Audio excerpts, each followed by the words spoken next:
최근 스포츠계, 연예계의 학교폭력 증언들이 쏟아지고 있는 와중에 아이돌들의 학폭 증언들이 새롭게 쏟아져 나오고 있습니다.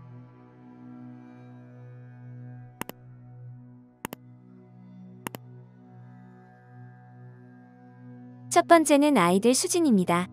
한 온라인 커뮤니티에 자신의 동생이 수진의 중학교 동창이라고 밝힌 A씨는 아이들 수진 학폭 드디어 터뜨릴 때다. 온 세상 사람들이 알아야 한다라며 나도 가해자 한 명 빼고 다른 멤버들에겐 죄송할 따름이지만 동생이 받았던 시간을 더 이상 모른 척할 수는 없을 것 같다고 말했습니다. 화장실에서 동생과 동생 친구들을 불러다 서로 뺨을 때리게 하고 동생은 왕따라고 단체 문자를 보내기도 했다며 현재 방송에서의 이미지가 너무 역겹다. 자세한 이야기는 온라인 커뮤니티에 정리해서 올리겠다. 허위 사실이 아니기 때문에 고소해도 꿀리는 것이 없다고 전했습니다. A씨의 동생인 B씨는 수진이 시트콤에 출연하는 서신혜에게 빵꾸 똥꾸야 엄마 아빠 없어서 어떡하냐라는 모욕적인 말을 매일같이 했고 없는 소문까지 만들어 친구들과 말다툼하게 했다고 주장했습니다. 이에 22일 유튜브에 수진은 학창시절 눈에 띄는 아이였고 늘 나쁜 소문이 따라다닌 것도 맞다. 어린 시절 방황했었고 고치고 나아졌다 해도 부끄럽고 죄송한 행동이 분명히 있었기에 이런 결과가 나왔다고 생각한다며 글을 올린 친구와 저는 정말 친구였다고 생각한다. 그 친구의 집에서 밥을 먹은 기억도 그 친구의 언니와 셋이 영화를 본 기억도 있다. 글을 올리신 언니는 제가 학교 선배한테 협박 문자를 받고 힘들어할 때 그걸 경찰에 신고하려고 해주었던 고마운 사람으로 기억한다고 말했습니다. 그리고 그 친구가 저를 왜 멀리하려고 했는지 그 글을 통해서 알았다. 제가 기억하는 그 다툼의 이유는 그 친구가 약속을 어겨서였다. 그게 한두 번이 아니었고 그거에 대해 화가 났던 걸로 기억한다라고 하며 너무 부끄럽지만 그 친구한테 욕을 했던 기억도 난다. 그 순간 그 언니가 전화를 받았고 언니가 혼을 냈다. 죄송하다고 하고 전화를 끊었다고 전했습니다. 끝으로 한 번도 그 친구에게 폭행을 가한 적이 없고 오토바이를 타본 적이 없다. 왕따를 주도하는 단체 문자를 보낸 적도 교복을 뺏고 물건을 훔친 적도 없다며 수진의 학폭 증언에 함께 언급되었던 서신혜와도 관련이 무관하고 피해가 간 것 같아 죄송하다는 말을 전했습니다. 하지만 피해자의 언니라고 주장하는 A씨의 추가 반론이 온라인 커뮤니티에 올라왔고 배우 서신혜도 자신의 SNS를 통해 변명할 필요 없다란 글을 올리며 논란이 가중되고 있습니다. 한편 수진의 소속사인 큐브엔터테인먼트는 악의적인 목적으로 무분별한 허위 사실을 게재한 이들에게는 형사고소 및 회사에서 취할 수 있는 모든 조치를 취할 예정이며 당사는 향후 엄벌에 처해질 가해자들에 대해서는 어떠한 선처도 하지 않을 것이라는 강경한 입장을 밝혔습니다. 이어 두 번째로 학폭 논란이 생긴 아이돌은 아이오아이 출신 김소혜입니다. 피해자는 아니지만 피해자가 이 사건을 밝히기 싫어할까봐 관련 글을 쓰지 않았던 것이라고 밝힌 네티즌 C씨는 김소혜는 중학교 동창이다. 자기가 얘기하고 있는데 피해자가 폰을 보고 안 듣는다고 머리채를 잡고 무릎 꿇려서 때렸다고 했다며 그전까지는 노는 걸로 유명해도 때리는 것까지는 할 줄 몰랐다. 그걸 자랑스럽게 이야기하는 태도가 정말이라고 전했습니다. 이어 팬들이 계속 조작이다 얘는 피해자일 뿐이다 소리만 안 해도 글 쓸 생각이 없었다. 나보다 직접 당한 애들이 많기 때문에 걔네가 써야 된다고 생각했다며 기억을 파헤쳐서 세세하게 말해봐도 거짓말이라고 하고 열폭이라고 하고 루머라고 하는데 김소혜가 고등학교 때 뭘 했는지 몰라도 얘는 중학교 때 이런 애였다.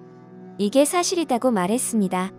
끝으로 사실적시로도 잡혀가는 세상이라 솔직히 쓰면서 고소한다 그럴까봐 그렇긴 한데 지금 마음으로는 피해자가 불편하다고 삭제해달라고 하는 경우 아니면 웬만하면 이 글을 지울 일 없을 거다라고 강조했습니다. 이에 김소혜 소속사 측은 과거에도 이런 허위 주장이 올라와 경찰에 신고해 사과문을 받은 적이 있었다. 그때 선처를 해줬는데 똑같은 방식으로 의혹이 제기돼 황당하다며 경찰에 신고할 예정이며 해당 의혹이 사실이 아닌 만큼 강경 대응을 할 예정이라고 전했습니다. 세 번째 학폭 논란의 아이돌은 세븐틴 민규입니다. 온라인 커뮤니티에 일진 출신 남자 아이돌 새땡땡 멤버 김땡규를 폭로합니다라는 글이 게시되었습니다. 본명이 언급되지 않았지만 세븐틴 멤버 김민규를 지칭하는 것임을 알 수 있습니다. 수진 사건으로 인해서 용기 내어 글을 써본다. 얽히고 싶지도 않았고 대형 소속사와 맞서 싸워봤자 질게 뻔하니 평생 묵살하며 지내려고 했다며 실시간 검색어 기능이 없어지기 전에 폭로하라는 댓글을 보고 마음을 굳혔다고 말했습니다. 글쓴이 이 씨는 초등학생 때부터 이리저리 누비며 축구 잘하고 일진 무리들 중 한 명이었다며 중학교 1학년 때 무서운 애들과 언니들이 불러세워 삥을 뜯고 언어폭력을 하고 머리를 밀치는 등 가벼운 폭력이 있었다. 그게 무서워서 울고 있었는데 그 상황을 처음부터 웃으면서 지켜보고 4에서 5m 되는 거리에서 콜라 뚜껑을 던져 명중시키고 자지러지게 웃던 사람이 김씨다고 주장했습니다. 중학교 3학년 때 소속사에 합격하고 나서 문자가 왔다. 연습실에 가는데 차비가 없어서 5,000원만 내일까지 모아줄 수 있냐라는 문자였다. 돈 모으면 우리 반으로 찾아오지 말고 문자나 전화에 꼭 절대 우리 반으로 찾아오지 말라며 그때부터 이미지 관리를 한 것 같다며 학생 때 가장 무서웠던 건 부모님도 선생님도 아닌 일진 무리 애들과 선배들이었다. 알았다고 할 수밖에 없었다고 말했습니다. 이어 쉬는 시간에 문자를 보내려고 했으나 알이 없어서 문자를 못 보내는 상황이라 걔네 반에 직접 찾아갔다. 저를 보더니 놀라서는 옥상으로 가는 계단으로 데려가 화를 냈다며 절대 찾아오지 말라 했는데 왜 찾아와? 돈 얼마 모았어? 이것밖에 못 모았어?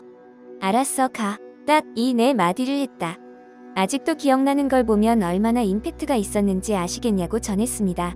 끝으로 싸이월드가 다시 부활하면 댓글에 추가 사진을 꼭 올리겠다며 저를 특정할까 싶어 몇 가지 거짓이 아닌 선에서 변형해서 글을 쓴 부분이 있다고 전했습니다. 해당 본문은 현재 삭제됐으며 사실 여부는 밝혀지지 않았습니다. 또한 세븐틴 데뷔 초 인터뷰에서 민규는 중학교 2학년 때 길거리 캐스팅이 되었으며 회사에 들어가게 되었다고 밝혔습니다. 주말에 이어 월요일까지 연이어 터지는 연예계의 학폭 논란에 네티즌들은 학폭 자체가 증거를 모으기도 쉽지 않고 피해자 입장에서는 가해자의 흔적을 남기고 싶지 않고 누가 연예인 될 줄 알았겠어. 그냥 잊고 살자 했겠지. 근데 하나 터지면 줄줄이 나오는 증언들이 증거지 뭐겠냐. 일단 양쪽 이야기 다 들어봐야 하는 것 같은데 중립 기어 박아야지. 자고 일어나면 학폭이 터져 있냐 진짜. 등의 반응을 보였습니다. 영상을 시청해주셔서 감사합니다. 여러분의 좋아요, 구독은 큰 힘이 됩니다. 지금까지 헤드라인이었습니다.